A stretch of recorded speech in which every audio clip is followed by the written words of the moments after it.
Bonjour, je suis Monsieur Stécy Meba, professeur adjoint de physique-chimie. Je viens ici pour lancer l'opportunité de révision de 112 heures de physique-chimie pour le brevet 2021. Nous allons travailler ensemble pour cette première séquence qui concerne le thème 1, pour qu'ensemble nous puissions revoir toutes les notions qui ont été abordées au cours de l'année sur ce thème, la pesanteur. Je vous dis à tout de suite.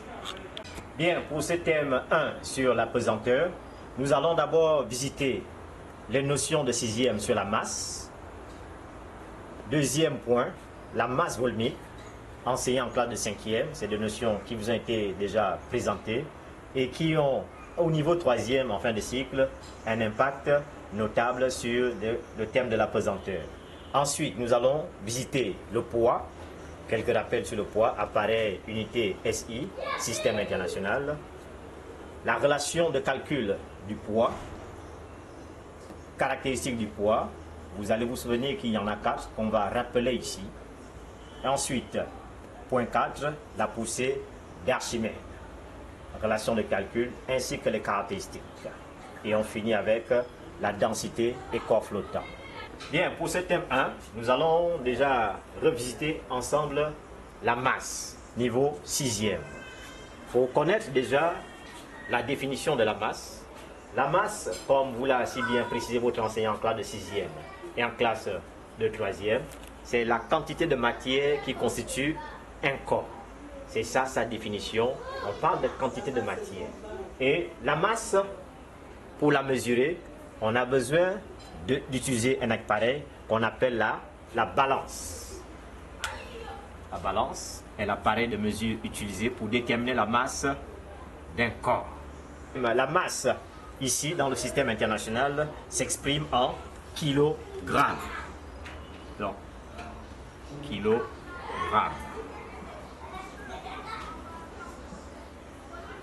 Notez K avec K minuscule et G. Kilogramme. Donc, c'est l'unité du système international, encore dite unité légale ou unité internationale tout simplement. Donc, unité SI, kilogramme, noté K, vous vous souvenez bien, c'est petit k, K minuscule et G. Deuxième point, la masse volumique.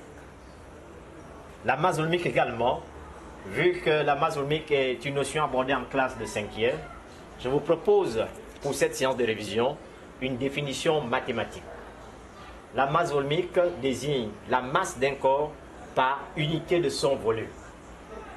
Et cette définition donne la relation suivante pour calculer la masse volumique, que l'on va noter ici A pour des raisons de simplicité. A est égal à M sur V. Autrement dit, la masse volumique ici, que l'on a noté A, est égale à la masse du corps divisé par son volume. Donc, pour déterminer la masse volumique, vous retenez dans votre esprit que vous devez connaître la masse du dit corps ainsi que son volume. L'unité du système international de la masse volumique est kilogramme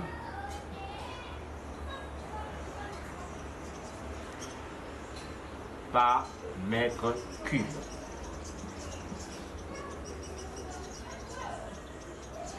Notez kg bar mètre cube. Regardons la relation de la masse volumique. Masse du corps divisé par le volume du corps. L'unité internationale de la masse, ici on apprécie kilogramme. Donc, quand on est en unité SI pour la masse volumique, la masse est bien en kilogrammes. Ici, kilogramme, on a un rapport, une division par, qui est symbolisé par ce trait, et ensuite le volume, dont l'unité SI est le mètre cube. C'est une grandeur quotient, d'où l'utilisation de la barre pour signifier au candidat que pour calculer la masse volumique, rien qu'en regardant l'unité, on sait qu'il s'agit de la masse divisée par le volume. Il existe bien sûr d'autres unités usuelles de la masse volumique. On ne va pas trop s'attarder là-dessus. Je veux juste mentionner que en examen, si on vous demande de calculer la masse volumique et qu'on ne vous précise pas l'unité, vous gardez l'unité de la masse donnée par l'énoncé ainsi que l'unité de volume donnée par l'énoncé. Vous faites votre rapport.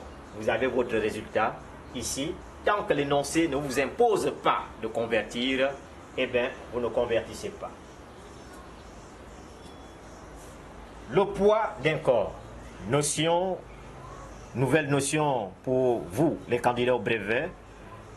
Et le poids d'un corps désigne la force d'attraction que la Terre exerce sur ce corps. L'appareil de mesure du poids. L'appareil de mesure du poids est le dynamomètre. Dynamomètre avec Y.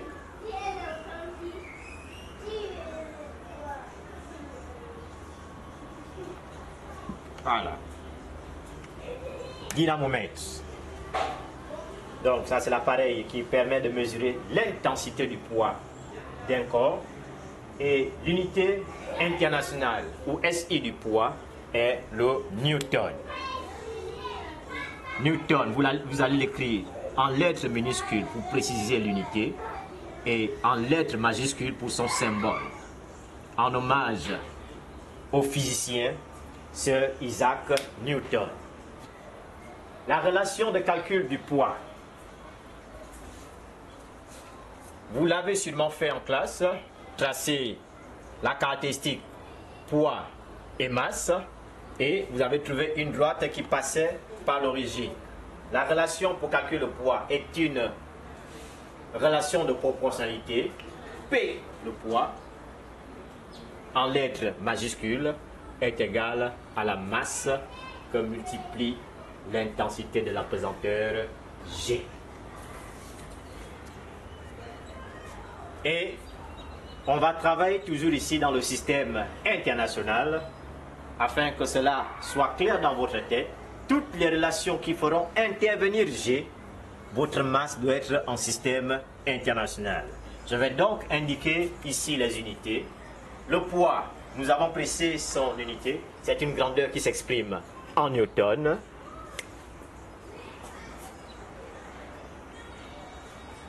La masse, unité internationale, on a dit kilogramme, avec K minuscule. Et l'intensité de l'apesanteur, newton par kilogramme. Newton par kilogramme. On va s'attarder un peu sur l'intensité de l'apesanteur. Il existe certains énoncés, comme ceux que je vais vous proposer, où on vous demande de déterminer l'intensité de l'apesanteur. Et vous allez vous souvenir, il y a quelques secondes, que je vous ai présenté la masse volumique, ici, avec la barre, qui donnait l'indication au candidat que pour déterminer cette grandeur, il fallait opérer une division. La même chose avec l'intensité de l'apesanteur, newton par kilogramme. Ça veut dire que pour calculer cette grandeur, on divise le poids qui est en newton par la masse qui est en kilogramme. L'intensité de l'apesanteur, G, est une grandeur qui varie en fonction du lieu. Et comme toute force, elle est modélisée par un vecteur qui possède 4 caractéristiques. La première caractéristique, on a la direction.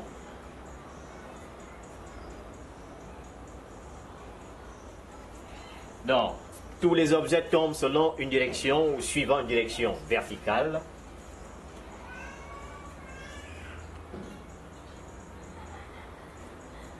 On a ensuite le sens. Dans quel sens les objets tombent? Vers le bas.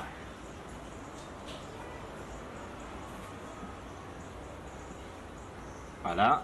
Au cas où vous êtes embêté sur ces deux notions, direction et sens, bien, en salle de composition, vous n'avez qu'à prendre votre stylo et le laisser tomber. Vous voyez qu'ici, le stylo tombe vers le bas. Donc, on ne va pas se saturer l'esprit, on garde seulement la direction verticale. Pour le sens, il n'y a qu'à faire tomber votre stylo pour connaître la bonne réponse, dans quel sens le poids attire fait tomber les objets. Ensuite, on a le point d'application du poids.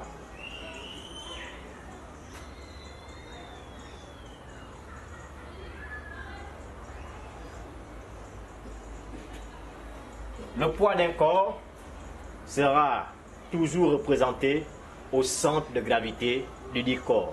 Pour dire que le point de départ du vecteur poids, de la droite fléchée qui modélise le vecteur poids, partira toujours du centre de gravité.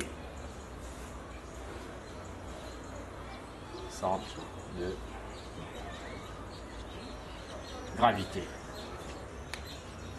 On pourra indiquer la lettre G, qui est la notation qui indique le centre de gravité. Et ensuite, l'intensité du poids. Ici, il s'agit de la valeur du poids.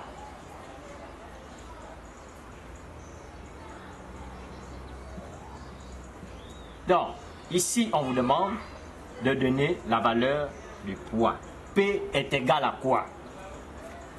Si la valeur du poids est donnée dans l'énoncé, vous indiquez tout simplement la valeur, vous recopiez dans l'énoncé la valeur proposée par l'énoncé. Si elle n'est pas donnée dans l'énoncé, alors vous exploitez cette relation qui va vous permettre de calculer la valeur à reporter ici. Donc, le fait d'exploiter cette valeur présuppose que dans l'énoncé, on vous a donné la masse et que vous connaissez aussi, à l'aide de l'énoncé, la valeur de l'intensité de la pesanteur. Donc, ici, vous indiquez la valeur du poids. Soit vous recopiez celle qui est dans l'énoncé, soit vous calculez si vous ne l'avez pas. Donc, voilà le rapport qu'il y a ici entre le poids et la masse d'un corps.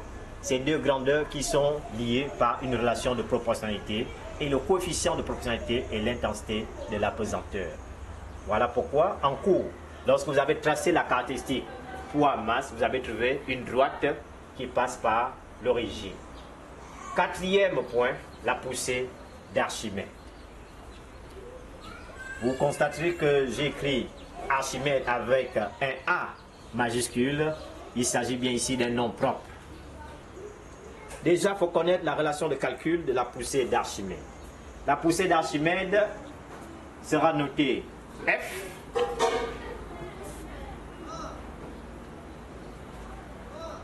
et pour calculer la poussée d'Archimède, on a besoin de connaître pour cette première relation de grandeur le poids réel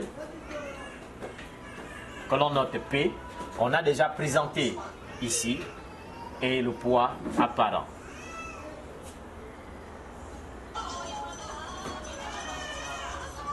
Que l'on note P'.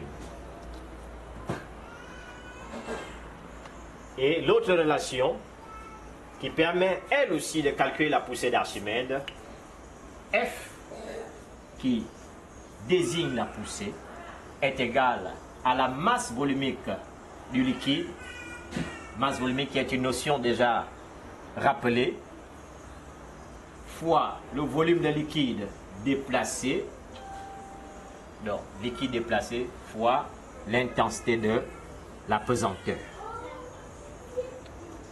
Voilà les deux relations utiles pour déterminer la poussée d'Archimède. La poussée d'Archimède, qu'est-ce que c'est? Il s'agit ici de la force exercée par un liquide sur tout corps immergé. C'est sous l'effet de cette force, la poussée d'Archimède, que les bateaux peuvent flotter, les bois flottent également sur l'eau, et même votre ballon de football flotte sur l'eau. Caractéristique de la poussée d'Archimède. En définissant la poussée d'Archimède, j'ai présenté que c'était une force. Nul besoin ici d'indiquer son unité, puisque, comme le poids, la poussée d'Archimède étant une force, elle s'exprime en Newton, symbole N. Et comme le poids également, la poussée d'Archimède est modélisée par un vecteur. Un vecteur qui lui aussi possède 4 caractéristiques, à savoir une direction,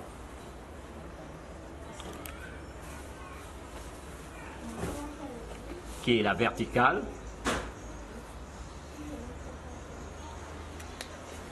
Un sens vers le haut.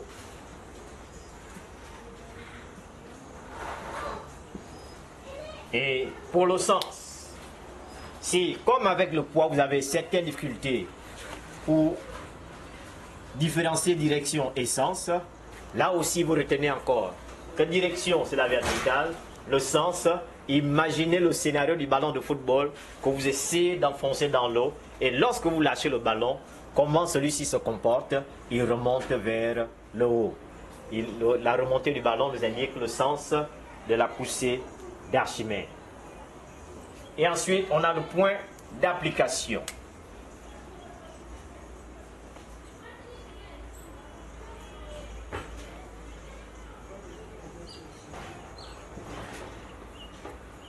Le point d'application de la poussée d'Archimède est le centre de poussée. Centre de poussée que l'on note C.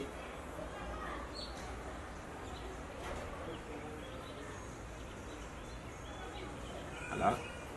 Donc ici, je n'ai pas indiqué la lettre C, comme je ne l'ai pas fait avec le poids, G, qui est le centre de gravité. Je veux toutefois m'arrêter un instant pour le centre, le point d'application de la poussée d'Archimède. En classe de 3e, on étudie exclusivement les corps de type homogène. Et les corps de type homogène ont une particularité, c'est que le centre de gravité est confondu avec le centre de poussée.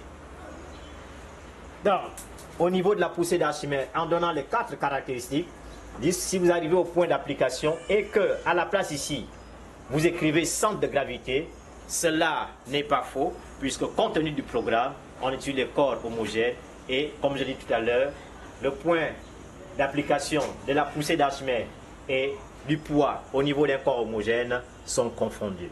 Donc là également, on pouvait écrire centre de gravité, puisque les deux points sont confondus pour les corps homogènes. Ensuite, l'intensité de la poussée d'Archimède. Comme avec le poids, on vous demande ici la valeur.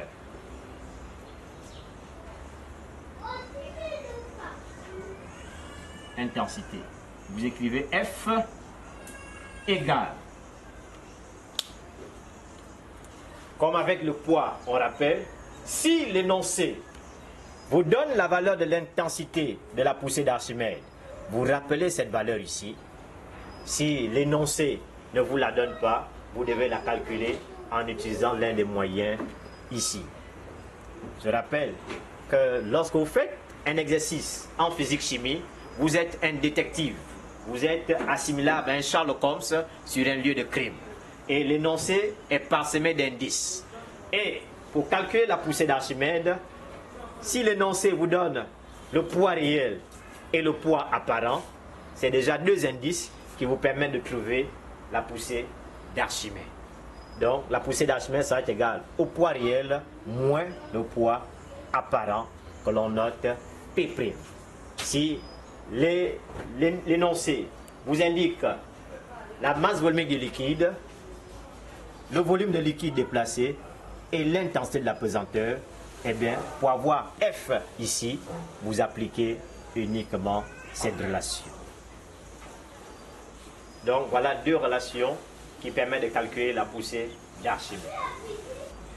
On peut observer ici qu'on ne prend pas n'importe quelle masse volumique, on prend la masse volumique du liquide, L pour liquide. La masse volumique du liquide, pour dire quoi au candidat? Pour dire que la poussée d'Archimède est une grandeur qui dépend de la nature du liquide.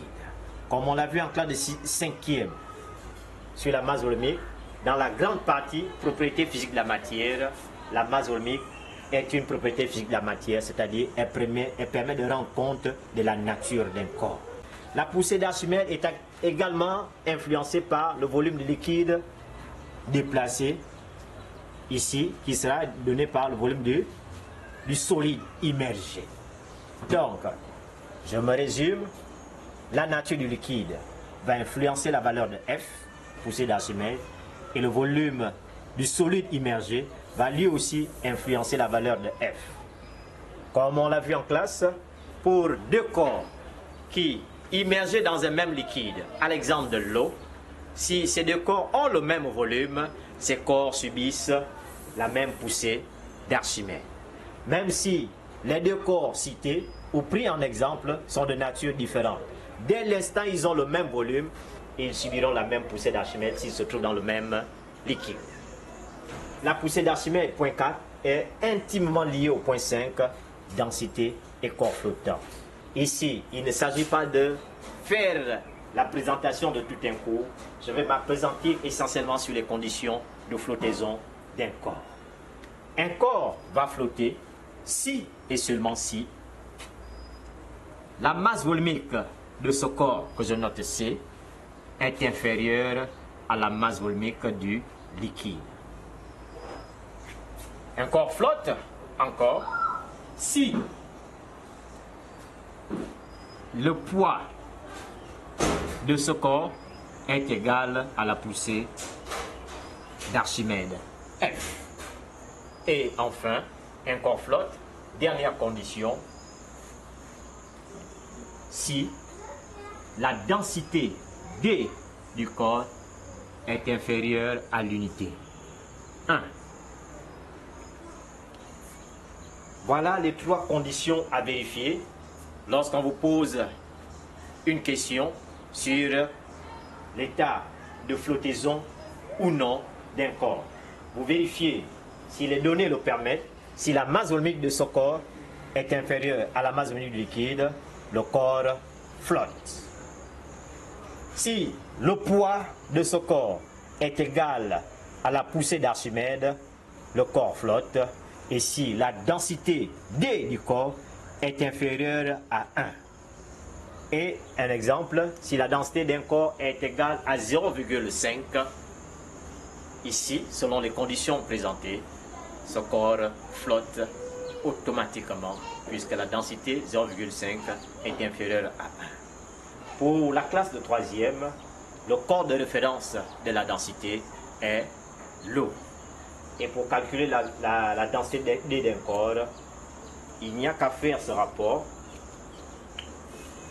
D est égal à la masse volumique du corps sur la masse volumique du liquide. Pour notre cas en troisième, l'eau. Et en faisant ce calcul, vous pouvez retrouver la première inégalité ainsi que la dernière.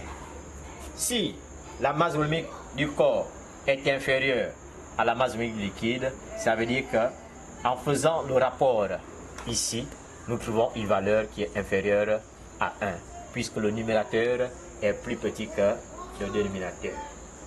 C'est des notions à connaître, les trois conditions à connaître, puisque dans certains exercices, on peut vous dire tout simplement que le corps flotte. Et on vous demande de déterminer la poussée d'Archimède. Si le corps flotte, vous avez déjà cette égalité qui intervient d'office. Voilà en quelques lignes tout ce qui a été vu sur les deux quadrimestres sur le thème 1 qui est la pesanteur. Dans la description, je vous propose un test que vous devez passer et ce test qui est essentiellement un QCM que j'ai élaboré va vous permettre de revisiter ces notions et s'il y a quelques zones d'ombre, prière de réagir par des questions. Je me ferai le plaisir, mon équipe et moi, Vision Science, de vous éclairer pour vous apporter un peu plus d'éléments. Pour les différentes présentations, ici, j'ai présenté une synthèse. Tout le cours présenté ici au tableau sous forme de synthèse est présent sur le site Vision Science Gabon. Vous allez sur le site, vous allez voir les contenus notionnels abordés, chacun en intégralité dans une fiche bien précise.